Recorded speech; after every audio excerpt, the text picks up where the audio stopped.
Okay,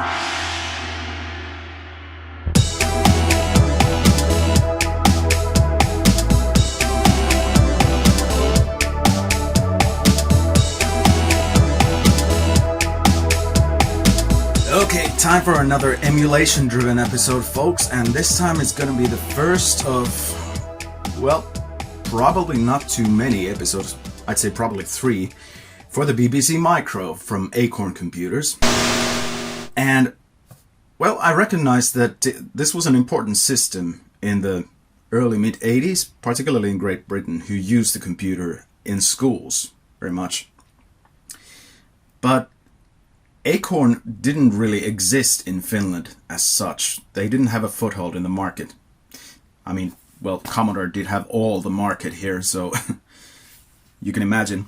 But I learned about the Acorn computers through emulation pretty early on in the emulation days, from the turn of the millennium, I'd say. And I say there's a good number of great games on it, on both the BBC Micro and Electron. There are even pretty good exclusive games on the Electron I've managed to find. But unfortunately, I rarely have any time to spend on them because, well, I do have the blog and everything to go. But yeah, there are games worth checking out, and even without nostalgia connected to them, I'm gonna spend a few episodes on the machines. So here's the first one of 5 games for the Acorn BBC Micro. Enjoy. Most of the really notable games were published by either Acornsoft or Superior Software, or both, thanks to a licensing agreement in 1986. We start with a game from before that time, Citadel from 1985, published by Superior Software. This was the first game I ever featured for the Acorn computers in the Comparison blog's Unique Games series, because it was, and continues to be, one of the most praised games in the entire Acorn catalog.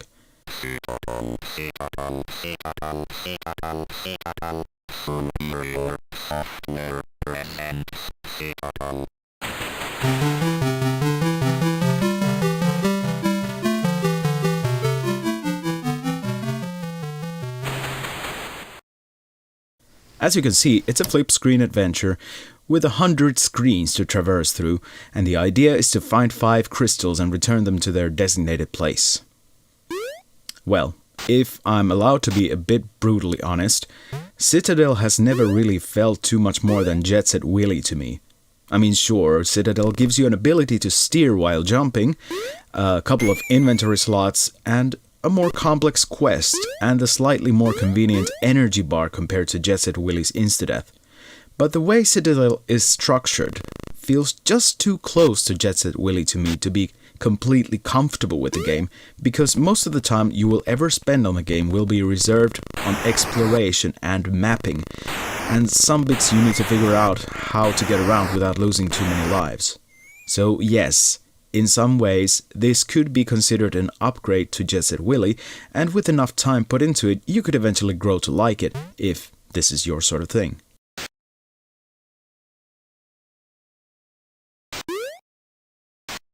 Now, the first game that actually made me even notice the Acorn computers was a peculiar platformer called Frak, with an exclamation mark in its name, which was originally an Acorn game, published by Aardvark in 1984.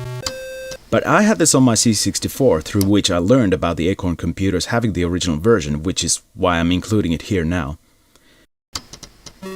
With this in mind, I wrote a comparison of Frak for the Reset 64 magazine, which was published in February 2016. Link for the digital magazine as well as the blog version of the comparison in the video description if you care to read. Frak is a side-scrolling platformer in which you control a caveman named Trog. At least I think that's his name. Whatever. The reason why this game has a real presence is its unique weapon, which is a yo-yo. The safe way to make progress in the game is to anticipate what's ahead and throw your yo-yo as far ahead as possible to see what's there and kill enemies in the process. Unless of course you know already because you play the game often enough to remember. When using the yo-yo though, you can't move. The idea is to collect all the keys from each level before the time runs out, so in essence, it's a very simple and traditional platformer.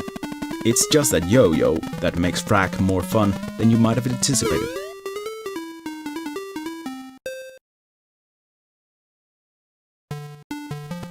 Frak is a little bit different on the Electron, and I could even say somewhat better in some ways. In fact, that's what I said in the comparison. The C64 version has its own advantages too, but although the bulk of my nostalgia for this game is directed towards the C64 version, I do think the BBC Micro is the most appropriate platform to play it on.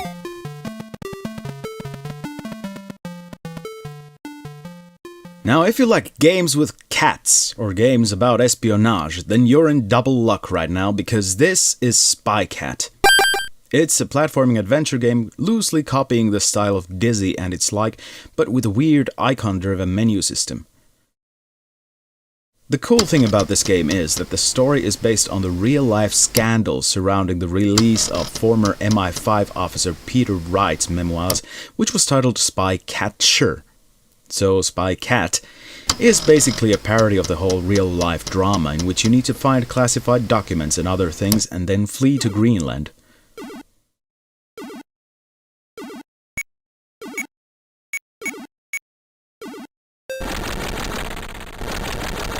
Admittedly, Spycat is not a game I tend to revisit, mostly because I really don't have the time I wish I would, as I said earlier, but it struck me as brilliant and unique enough back in 2015 to include it in another one of the blog's unique games entries.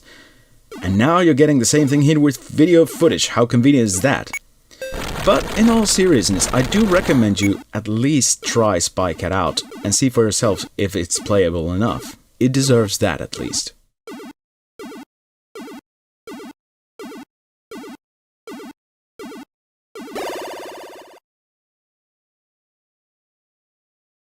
The game that is probably linked forevermore to the Acorn computers for better and for worse is Repton. To us gamers from other camps, Repton will always look like an unappealing Boulder Dash clone, but if you're about to take any sort of a dip into the world of Acorn gaming, Repton is one game you must give a chance. The reason why Repton has so much similarities to Boulder Dash is because the author of the game, Tim Tyler, was inspired by Boulder Dash but had never actually played it prior to writing Repton. By comparison, Repton is like a sedated version of Boulder Dash, but with harsher gravity concerning boulders. And oddly, gravity does not affect the diamonds you need to collect. Also, unlike in Boulder Dash, the mission is to collect all the diamonds in each level as opposed to a given quota, upon which your reptilian protagonist exits automatically without needing to find an exit. Also, Repton has a self-destruction key to get out of impossible situations, and you also have a full-screen map for most of the game's levels, which you can access from the menu screen. Speaking of which, you can enter the menu screen without terminating the game in progress, which is kinda neat. On another note, it's also nice that Repton has in-game music in it, even though the ragtime piano stuff can grow irritating eventually. Luckily, you can turn the music off if and when it does. All in all, Repton is definitely a good option for Boulder Dash fanatics.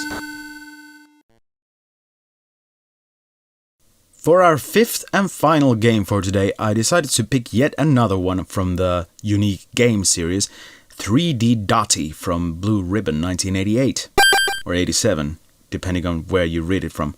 It's actually a game I had to strip off of its uniqueness label because I found something similar for the Amstrad, but 3D Dotty is a game I have actually played a few times since finding it.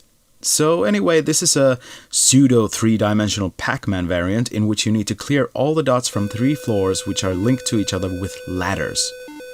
Unlike in Pac-Man, you get no power pills or anything like that to have a chance to defend yourself, but your enemies cannot enter the ladders, so you can stop on the ladders to relax for a second. Another thing that Pac-Man doesn't have is an energy meter, which means that you can take some damage instead of getting instantly killed upon contact. Despite its simplicity, or perhaps because of it, 3D Dotty has become one of my top 5 Acorn games to which I return surprisingly often, and it's one of those games that make me kind of wish I had a BBC Micro.